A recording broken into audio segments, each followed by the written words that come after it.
নমস্কার বন্ধুরা, আজ 14ই সেপ্টেম্বর 2024 রাত প্রায় 11:30। প্রতিদিন আমি এই সময়ে আপনাদের সাথে কথা বলার চেষ্টা করি। লাস্ট 9th অগাস্টের রাত থেকে সেই চেষ্টাটা প্রায় রোজই চলেছে। মাঝে মধ্যে বড্ড হতাশ হয়ে পড়েছি, দু একদিন হয়তো করতে পারিনি। এটা বলতে পারিনি মাননীয় মুখ্যমন্ত্রীর মতো যে রাতে ঘুম হচ্ছে না, কারণ যার ক্ষেত্রে সত্যি হয় না সে সবসময় বলে উঠতে পারে না। আর বলে কি হবে বলুন তো, ব্যক্তিগত সমস্যা বলে কি লাভ আছে? কিছু তো লাভ নেই। আজকে একটা কথা বলে শুরু করব, তারপরে আজকের গোটা দিনটা আপনাদের সাথে একটু বিশ্লেষণ করব বলতে পারেন। অনেক অনেক চেপে বলা হয়েছে, একদম পরিষ্কারভাবে একটা কথা বলি। একজন বিখ্যাত পরিচালকের একটি বিখ্যাত ছবির কিছু ডায়লগকে ধার করে,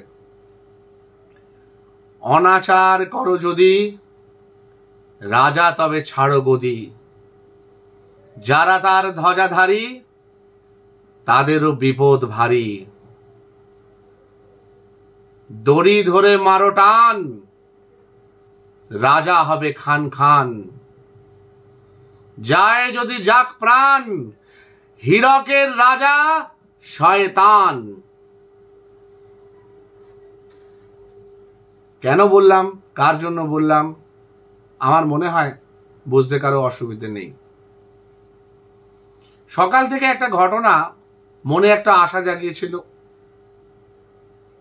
আমরা দেখলাম যে জিনিসটা আমরা 14ই অগাস্ট ভাবছিলাম ঘটবে।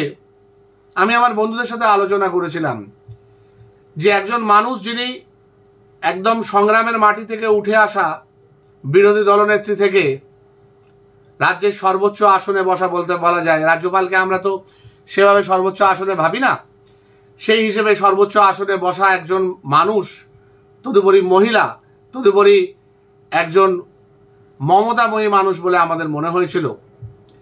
সেই মানুষ নিশ্চয়ই সেই 14ই সেপ্টেম্বর রাত জাগার ডাকে নিজে রাস্তায় বেরিয়ে এসে হাঁটবেন, নিজে রাত জাগবেন। ভেবেছিলাম আমরা এটা ঘটবে, কারণ তিনি যতই মুখে প্রশাসনের কথা বলুক না কেন, প্রশাসকের কথা বলুক না কেন, তিনি কিন্তু মানুষের কথা বলতেন। সেই জায়গায় দাঁড়িয়ে লাস্ট 30 দিন ধরে 14ই অগাস্ট থেকে আজকে 14ই সেপ্টেম্বর, মানে 31 দিন বলা যায়, দিন থেকে তার একটা হুমকির রাজনীতি আমরা দেখে চলেছি। হয় সরাসরি তিনি করছেন, নইলে তার আন্ডারে যে সমস্ত সাংসদ, বিধায়ক, কাউন্সিলর, পঞ্চায়েত প্রধান আরও যারা আছেন তারা করে চলেছেন।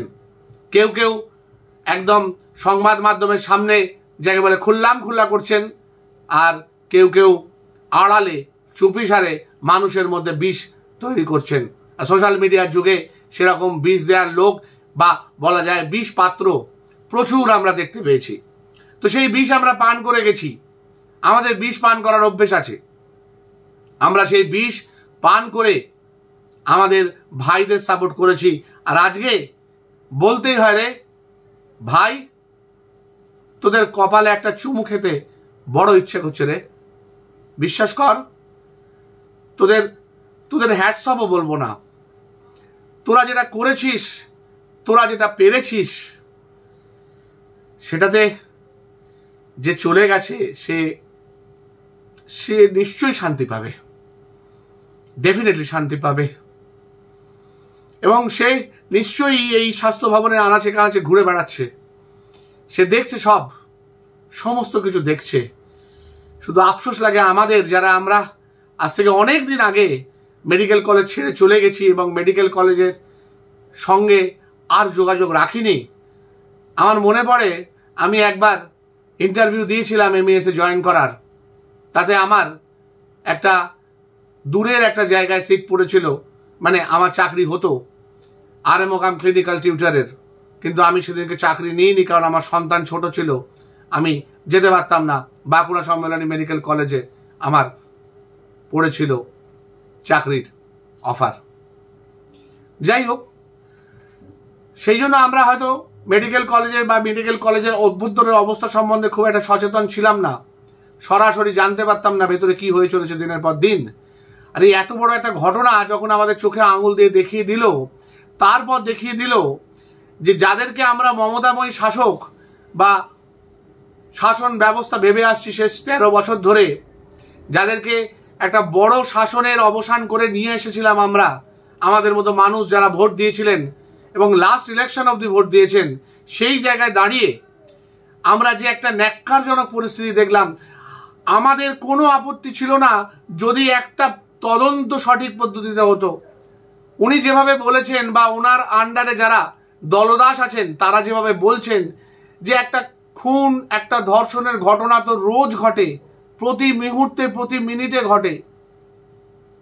আমরাও একমত এটা নিয়ে, বলতে খুব খারাপ লাগে, প্রতিটা ধর্ষণ, প্রতিটা খুন ঘৃণ্য, নক্কারজনক। এই 1 মাসের মধ্যেও অনেকগুলো ঘটনা ঘটেছে, শুধু পশ্চিমবঙ্গে না, পশ্চিমবঙ্গের বাইরে ভারতবর্ষে ঘটেছে, খোঁজ নিয়ে দেখা গেলে হয়তো পৃথিবীতেও ঘটেছে। কিন্তু এইরকম ঘটনা ঘটেছে কি যেখানে শাসক দলের তরফ থেকে জিনিসটাকে ধামা চাপা দেওয়ার একটা আপ্রাণ চেষ্টা হয়েছে। কেউ কিন্তু এই জিনিসটাকে গুরুত্ব দিচ্ছে না। আজ মনে পড়ে 14ই আগস্টে মাননীয় সিপির সেই সাংবাদিক সম্মেলনের কথা। উনি পরিষ্কার বললেন, পরিষ্কার দত্তহীন ভাষায়, আমাদের তরফ থেকে কোনো এভিডেন্স ট্যাম্পারের চেষ্টা করা হয়নি। আর আজকে টালা থানার ওসিকে গ্রেপ্তার করা হয়েছে শুধু এই একটা কারণে, খুন এবং ধর্ষণের এভিডেন্স ট্যাম্পারিং এবং দেরিতে এফআইআর এর জন্য। এবার কি বলবেন সিপি? এবার কি বলবেন পুলিশ মন্ত্রী? হ্যাঁ, যতদিন না প্রমাণ হচ্ছে কেউ দোষী নয়, সমস্ত কিছু প্রমাণ সাপেক্ষ, মানে আজ থেকে যদি 10 বছর ধরে এই তদন্তটা চলে, 10 বছর পর বলা যাবে যে এই সিপি বা এই পুলিশ মন্ত্রী ভুল ছিলেন, তাই না? সেটাই তো বলতে হবে। 10 বছরের আগে তো কিছু বলা যাবে না, বা 5 বছর, 3 বছর। উনি তো আজকে এসে বলেছেন 3 মাসের মধ্যে আমি সিবিআইকে অনুরোধ করব 3 মাসের মধ্যে দোষীকে শাস্তি দিয়ে ফাঁসি দিয়ে দিতে বলে গেছেন। আজকে বৃষ্টি ভেজা ধর্ণা মঞ্চে এসে স্বাস্থ্য ভবনে অকস্মাৎ চলে এলেন উনি। আমরা তো বিরাট আশার আলো দেখলাম, এইটাই তো চাইছিলাম এতদিন ধরে তো এইটার আশায় বুক পেতেছিলাম যে কবে উনি আসবেন, এসে এই পুত্রবধ ছেলে মেয়েগুলোর সাথে এসে সরাসরি কথা বলবেন। উনি বললেন, উনি করজোরে ক্ষমা চাইলেন। আমাদের বুক গর্বে ভরে উঠল, বিশ্বাস করুন আমার বুক গর্বে ভরে উঠেছিল যে মাননীয় মুখ্যমন্ত্রী আমাদের ছোট ছোট ভাই বোনগুলোর কাছে এসে ক্ষমা চাইছে। তারপর কি বললো জানেন? আমরা লজ্জা পেলাম, আমার মনে হয় ওরাও লজ্জা পেল যে সিনিয়র ডাক্তাররা পাচ্ছে না, সিনিয়র ডাক্তাররা ক্যাথেটার দিতে জানে না। সিনিয়র ডাক্তাররা নাকি একটা রুগীকে ক্যাথেটার, মানে ফলিস ক্যাথেটার, যেটা ইউরিন করানো হয়, সেই ক্যাথেটার দিতে পারেনি বলে রুগীটা মারা গেছে। বিশ্বাস করুন, রুগীটার জন্য চোখে জল এলো। আর তার থেকে বেশি জল এলো এত বড় একটা স্বাস্থ্য প্রশাসনের উপর। সিনিয়র ডাক্তাররা নাকি ক্যাথেটার পড়াতে জানে না। আর কত নিচে নামাবেন আমাদের? নিজের উল্টো পাল্টা কথা বলায় আর কত নিচে নামাবেন? আপনি নিজে আসুন, পেশেন্টকে নিয়ে আসুন, যে কোনো একজন র্যান্ডাম সিনিয়র ডাক্তারকে ডাকুন ক্যাথেটার পড়ানোর জন্য, দেখুন তারা পারেন কিনা। আমরা তো এমনি ডাক্তার হয়ে গেছি, আমরা তো পড়াশোনা করিনি, আমরা তো প্র্যাকটিক্যাল করিনি, আমরা তো ইন্টার্নশিপ করিনি। আমরা এখন করি না, তার কারণ জুনিয়রদের আমরা শেখাই। একটা জিনিস মনে রাখবেন, কাউকে শেখাতে গেলে সেই জিনিসটা আরো বেশি ভাবে জানা দরকার হয়। আপনি যখন কাউকে শিক্ষা দেবেন না, আপনার মধ্যে সেই জিনিসটা অনেক বেশি ভাবে থাকতে হবে। আপনি অপমান করলেন, ওই জুনিয়র ডাক্তারদের অপমান করলেন, আপনার আন্ডারে, স্বাস্থ্য দপ্তরের আন্ডারে কাজ করা এই সিনিয়র ডাক্তারদের, যারা অক্লান্ত পরিশ্রমে মেডিকেল কলেজের স্ট্রাকচারটাকে ভাঙতে দেয়নি ভাইদের এই আন্দোলনের জন্য, ভেঙে পড়েনি স্বাস্থ্য ব্যবস্থা, শক্ত করে রয়েছে। একাধিক রুগীর ইন্টারভিউ সেটা প্রমাণ করছে। সোশ্যাল মিডিয়ায় ঘুরে বেড়াচ্ছে, দেখতে চাইলে দেখতে পারেন। হ্যাঁ, আপনাদের সাংসদ, আপনাদের বিধায়কদের বানানো কিছু ভিডিও ঘুরে বেড়াচ্ছে। আসুন না, সম্মুখ সমরে আসুন, ফেস টু ফেস কথা হোক। আপনি নিয়ে আসুন যারা বিনা চিকিৎসায় মারা গেছে, আর আমরা আমাদের নলেজ নিয়ে যাচ্ছি। নিরপেক্ষ লোক বিচার করুক, দেখি কটা পেশেন্ট বিনা চিকিৎসায় মারা গেছে। আর সেটার তো গাফিলতি তো আপনি স্বীকারই করে নিয়েছেন। 2 লক্ষ টাকা করে তো আপনি অনুদানও ঘোষণা করে ফেলেছেন, ক্ষতিপূরণও ঘোষণা করে ফেলেছেন। তার মানে আপনি স্বীকার করে নিয়েছেন যে স্বাস্থ্য ব্যবস্থার গাফিলতিতে 29 জন মারা গেছে। তার কোনো এনকোয়ারি হলো না, জুডিশিয়াল তো ছেড়ে দিন, ডিপার্টমেন্টাল এনকোয়ারিও হলো না। 29 জন মারা গেছেন চিকিৎসার গাফিলতিতে, আপনি একদম পাবলিশ করে দিলেন যাকে বলে। কি প্রমাণ আছে আপনার কাছে? প্রমাণ থাকলে দাখিল করুন নিরপেক্ষ বোর্ডের কাছে, নিরপেক্ষ বোর্ড সেটা বিচার করে দেখুক। তারপরে কি বললেন? মঙ্গলবার কিন্তু তোমাদের বিরুদ্ধে কোনো বড় রকমের কোনো ঘটনা ঘটে গেলে, শাস্তি বিধান হয়ে গেলে কিন্তু তখন আমি কিছু করতে পারবো না। মানে উনি ধরেই দিচ্ছেন, উনি কিন্তু কপিল সিব্বালকে বলেই রেখেছেন যে আপনি মঙ্গলবার দিন যখন সুপ্রিম কোর্টে বিচারটি উঠবে, সেই সময় প্রথমেই তুলবেন যে ডাক্তারবাবুদেরকে আমি অনুরোধ করা সত্ত্বেও ডাক্তারবাবুরা প্রথমে আসেননি। আমি খালি নবান্নের মঞ্চে 2-2.5 ঘন্টা থেকে চলে গিয়েছিলাম। তারপর আমি নিজে উজিয়ে স্বাস্থ্য ভবনে এসেছি তাদের সাথে কথা বলতে। বর্ষায় বৃষ্টি মাথায় করে, যেন এই ছেলে মেয়েগুলো বৃষ্টিতে রাত জাগছে না, বর্ষায় রাত জাগছে না, 35 দিন যেন তারা না খেয়ে না দে, অল্প খেয়ে অল্প দে ওখানে বসে থাকছে না। আপনি নিজের গোটা বক্তব্যে যে পরিমাণে আমি বা আমরা ইউজ করেছেন, সেই অনুযায়ী দেখা যায় যে 61 সেকেন্ডে আপনি একবার করে, 61 সেকেন্ডে না, বোধহয় 11 সেকেন্ডে একবার করে আমি বা আমরা বলেছেন। এ মন্দিরে দেব নাই, সাধু কহে আপনায় স্থপি আছো, জগতের দেবতারে নহে। আজকে আপনি উৎসবের জন্য বলছেন তো যে উৎসবে আসুন, 31 দিন শোক হয়ে গেছে, 1 মাস 1 দিন শোক হয়ে গেছে বলেছিলেন না কিছুদিন আগে? এটা তো অশৌচের মতো, তাই না? একটা সময় চলে যায়, আর যাদের শরীর জীবন থেকে সন্তান চলে যায় তারা ওই রকম একটা নির্দিষ্ট দিন অবধি শোক পালন করে, তারপর উৎসবে নেমে আসে। হ্যাঁ, একটি পরিবারের সন্তান চলে গেছে, তাই সেই পরিবারটাই শুধু মাত্র শোক পালন করবে, বাকিরা উৎসবে ফিরে আসবে। বাকি যে 9-10 কোটি পশ্চিমবঙ্গবাসী তারা উৎসবে ফিরে আসবে, কারণ তাদের পরিবার তো কিছু যায় আসে না। তাদের পরিবার তো মা নেই, বোন নেই, বউ নেই, দিদি নেই।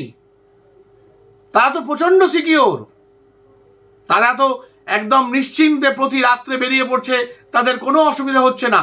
এই তো রাত জাগার কর্মসূচিতে তো দেখাই গেল কিভাবে তারা সিকিওর, কিভাবে তাদের মধ্যে মদ্যপ লোকজন ঢুকে পড়ছে দিনের পর দিন।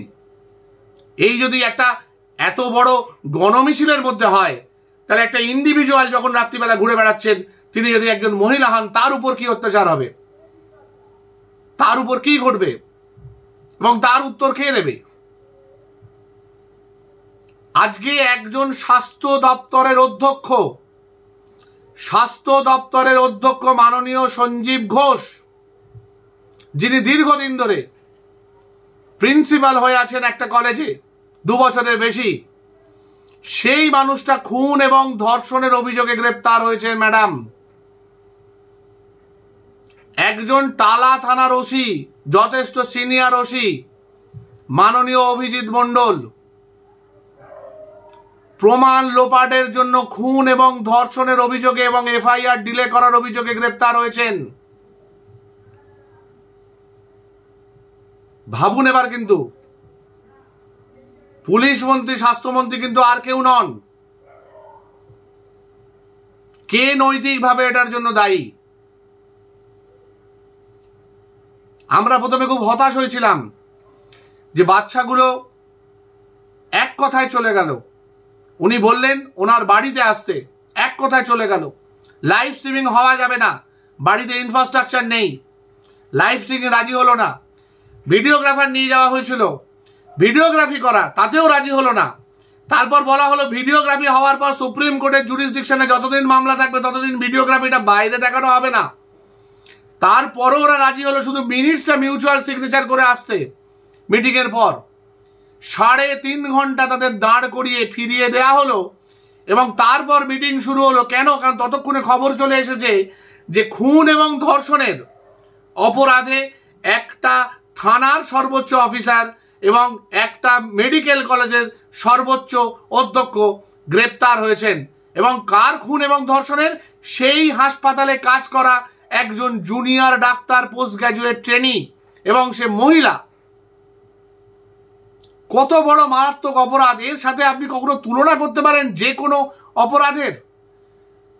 সমস্ত খুন ধর্ষকের অপরাধ হচ্ছে মানে পৃথিবীর জঘন্যতম অপরাধ, কোনো সন্দেহ নেই সে বিষয়ে।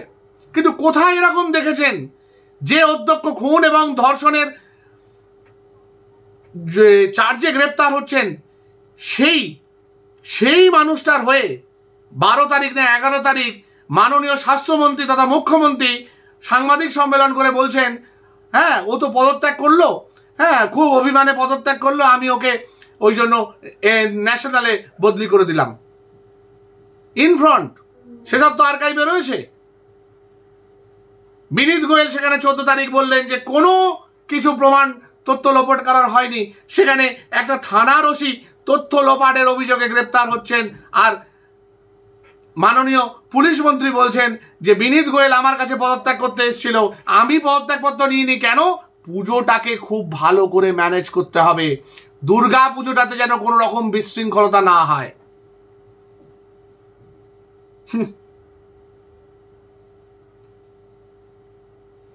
মহব্বতে বলে একটা ছবি ছিল না, শাহরুখ খান ক্ষমা চাইতে গেছিল অমিতাভ বচ্চনের কাছে, তারপর ক্ষমা চেয়ে চলে যাওয়ার পর বলে এসেছিল माफ कीजिएगा सर, जहां से मैं देख रहा हूं आप हार गए। আমরা এটাকে জেতা হারা মানি না, জানেন তো, কারণ আমরা হেরেই প্রতিবাদে নেমেছি। আমাদের বোন চলে গেছে আমাদের ছেড়ে, এর থেকে বড় হারা আর পৃথিবীতে কিছু হয় না।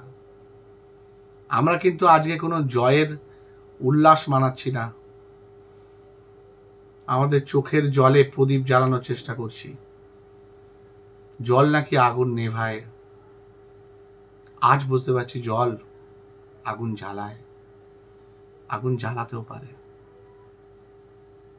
যে চোখের জল শুকিয়ে গিয়ে আগুন হয়ে এতদিন জ্বলছে, সেই আগুনে আমরা নিজেদের শুধু সেঁকে নিচ্ছি, যাতে আগামী দিনগুলো আরো শক্ত করে হাতে হাত দিয়ে আমরা লড়ে যেতে পারি। আর আমাদের এই জুনিয়র ছেলেগুলোকে বুকে নিয়ে বলতে পারি, সাবাস ভাই, সাবাস, তোরা যেটা করেছিস আমরা পারিনি, আমরা পারিনি বলে আমাদের এতটুকু কষ্ট নেই, এতটুকু কি বলবো, হেরে যাওয়া নেই। হ্যাঁ, নিজেদের প্রতি অনুশোচনা আছে, তোরা যেটা পারলি আমাদের সেটা অনেকদিন আগে হয়তো পারা উচিত ছিল, হয়তো কোথাও যেন আমাদেরও মেরুদণ্ডের অভাব ছিল, আমরা পারিনি। কিন্তু তোরা খুব ভালো স্পাইনাল সার্জন, জানিস তো। জানি না তোরা কি কোন স্ট্রিমে আছিস, কেউ হয়তো মাইক্রোবায়োলজিতে আছিস, কেউ হয়তো প্যাথোলজিতে আছিস, কেউ হয়তো মেডিসিনে সার্জারিতে আছিস, কিন্তু তোরা ট্রু স্পাইন সার্জন, মেরুদণ্ডের চিকিৎসক। তোরা আমাদেরও মেরুদণ্ডটা সোজা করেছিস, এবং যারা মেরুদণ্ডহীন তাদেরকে গড়াদের বাইরে ঢোকার ব্যবস্থা, ভেতরে ঢোকার ব্যবস্থা করেছিস বা করছিস নিরলস ভাবে। সাবাস, লড়ে যা তোরা, যতটা পারবো পাশে থাকবো রে। তোদের পাশে গিয়ে দাঁড়াতে না পারি, তোরা আন্দোলন করে গেলে রোগীগুলোকে সঠিকভাবে দেখে যাব। আরো অনেক অভয়া ক্লিনিক হবে কালকে, দেখে নিস। আমরা বিনা পয়সায়, বিনা পারিশ্রমিকে কাঁধে কাঁধ মিলিয়ে তোদের জন্য লড়ে যাব। তোরা কিন্তু তোদের পথ থেকে সরিস না, তোরা তোদের পথ থেকে একটু সরে আসিস না। যেরকম আছিস মুঠো বন্ধ করে লড়ে যা। We are proud of you. We all are proud of you. থাকিস। যে বোনটা চলে গেছে তাকে বলি, তোর বিচার শুরু হয়েছে, তোর জন্য বিচারের শেষ দিন অবধি আমরা লড়ে যাব। আর তুই ফিরে আয়, কোনো না কোনো মায়ের কোলে এসে ফিরে আয়, যাতে অন্তত তুই যখন আবার ডাক্তার হবি, আবার যখন রোগীদের সেবা করতে আরম্ভ করবি, যেন দেখতে পাস পরিবেশটা একটু ভালো হয়েছে। তাহলে তুই অন্তত আমাদেরকে ক্ষমা করবি। আমাদের বড্ড দোষী মনে হয় নিজেদের। ক্ষমা করিস। ভালো থাকবেন সব। নমস্কার।